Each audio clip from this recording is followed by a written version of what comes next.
지금 통장에 있는 돈 앞으로 세금 물게 될지도 모릅니다. 전문가 의견에 따르면 50조 원 정도의 금액이 빠져나갈 수도 있다고 경고했습니다. 앞으로 농협이나 새마을금고 예금 어떻게 되는 거냐, 이 부분 자세히 들어가 보겠습니다. 농협, 새마을금고 쓰시는 분들 많으시죠? 그런데 지금 통장에 있는 돈 앞으로 세금 물게 될지도 모릅니다. 50년 동안 유지되던 제도가 올해 안에 완전히 사라질 수도 있다는 소식입니다. 전문가 의견에 따르면 약 30%의 예적금 이탈이 예상되고 심지어 그 액수는 50억 원에 달한다는 이야기까지 나오는데요. 오늘 내용 꽤나 복잡한 내용이지만 걱정 마음 바에서 알기 쉽게 차근차근 설명해 드리도록 하겠습니다. 그럼 지금 구독, 좋아요 버튼 한 번씩 눌러주시고요. 오늘의 걱정 마음 바 지금부터 시작합니다. 요즘 금리가 낮아져서 이자라도 제대로 받으려고 은행 옮기신 분들 많으시죠? 농협으로 옮겼다, 금고금리가 더 높다, 이런 이야기들 저도 인터넷에서 많이 봤는데요. 그런데 어르신들이 많이 찾는 농협이나 새마을금고, 이게 단순히 금리가 높아서만 좋은 게 아니었습니다. 지금까지는 이자에 세금이 거의 안 붙어서 더 이득이셨던 분들도 많았거든요. 그런데 이제부터 그 비과세 혜택이 없어질지도 모릅니다. 이건 단순히 세금 좀 더 내야 하네 수준이 아니에요. 전문가 의견에 따르면 50조 원 정도의 금액이 빠져나갈 수도 있다고 경고했습니다. 자, 일단 비과세 예금이 뭐냐? 원래 은행에서 예금 이자를 받으면 15.4%의 세금을 떼갑니다. 예를 들어 1년에 이자로 100만 원을 받으면 세금으로 15만 4천 원이 빠지는 거예요. 그런데 농협이나 새마을금고 같은 상호금융조합에 예금했을 때 조합원 혹은 준조합원 자격이 있으면 1인당 3천만 원까지는 세금이 거의 붙지 않습니다. 정확히는 지방소득세 1.4%만 내면 되죠.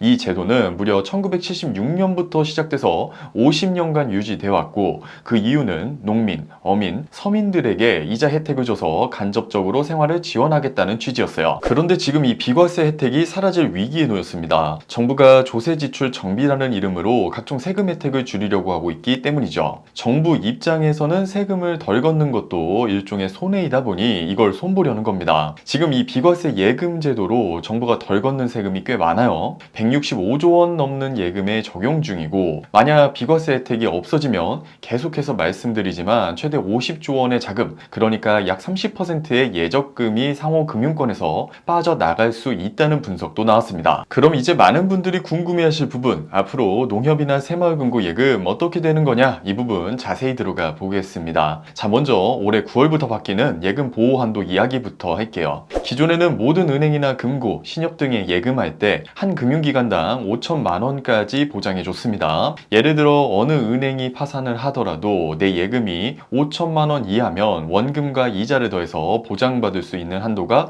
5천만 원이었던 거예요. 그런데 올해 9월부터 이게 1억 원까지로 올라갑니다. 그 말인즉슨 안전하게 넣어둘 수 있는 돈의 한도가 커진다는 뜻이죠. 그런데 여기서 중요한 포인트가 있어요. 단순히 한도가 올라가는 게 다가 아니라 이제는 상호금융권에도 예금하려는 사람이 더 늘어날 가능성이 크다는 겁니다. 왜일까요? 은행금리 보신 적 있으시죠? 요즘 시중은행 정기예금 금리 2.5%도 안 되는 경우가 허다합니다. 반면에 금고나 신협은 여전히 3% 이상 금리를 주는 상품이 꽤 있어요. 거기다 비과세 혜택까지 주어진다? 그러면 똑같이 1억을 넣었을 때 받는 이자는 차이가 꽤 납니다. 예를 한번 들어볼게요. 한 상호금융의 조합원이 일반적인 A은행 그리고 B조합에 예금을 각각 넣었다고 해볼게요. A은행 예금 금리는 2.5%, B금고는 3%라고 가정했을 때 무려 1년에 80만 원 이상 차이가 납니다. 그러니 조합원뿐만 아니라 많은 일반 서민들이 당연히 조금 더 주고 세금도 적은 상호금융권으로 눈을 돌리는 거죠. 그리고 이전에는 이 금융권에 5천만 원 이상 넣는 게 불안하다라는 인식이 있었지만 이제 보호 한도가 1억 원까지 늘어났기 때문에 안정성 면에서도 심리적 장벽이 낮아진 겁니다. 그래서 지금 무슨 현상이 벌어지고 있냐면요, 이미 많은 분들이 상호금융권 상품을 검색하고 있어요. 실제로 상호금융권에서는 자금이 몰린다는 이야기가 나올 정도로 조용한 쏠림 현상이 시작되고 있는 겁니다. 특히 고령층이나 서민층 같은 경우엔 복잡한 금융상품보다는 정기예금 위주로 자산을 굴리시는 분들이 많은데, 이런 분들 입장에서는 상호금융이 금리도 높고 세금도 적고 이젠 안전하기까지 하니 아예 주 거래처를 옮기거나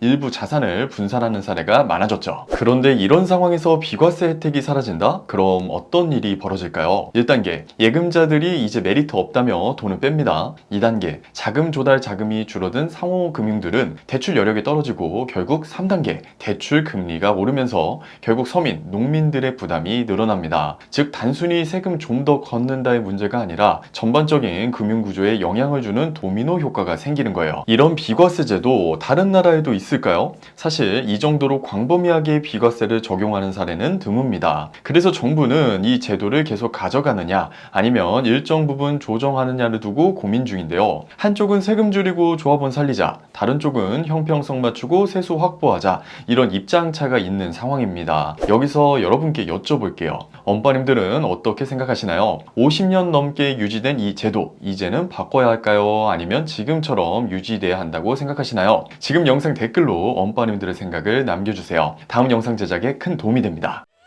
오늘 영상에서 전해드린 내용은 아직 확정된 건 아닙니다. 하지만 한 가지 분명한 건 50년 된 제도가 흔들리고 있다는 사실 자체가 아주 중요한 시그널이라는 점이에요. 그래서 오늘처럼 조용히 지나갈 수 있는 뉴스라도 이 채널에서는 빠르게 알려드리려고 노력하고 있고요. 특히 시니어분들과 일반 서민들이 불이익받지 않도록 앞으로도 이런 소식들 최대한 알기 쉽게 풀어서 전해드릴 예정입니다. 그럼 오늘 영상이 도움이 되셨다면 구독, 좋아요, 알림 설정까지 한번 눌러주시고 주변에 이런 소식 잘 모르실 분들께 공유도 꼭 부탁드리겠습니다. 지금까지 걱정마 엄빠였습니다. 감사합니다.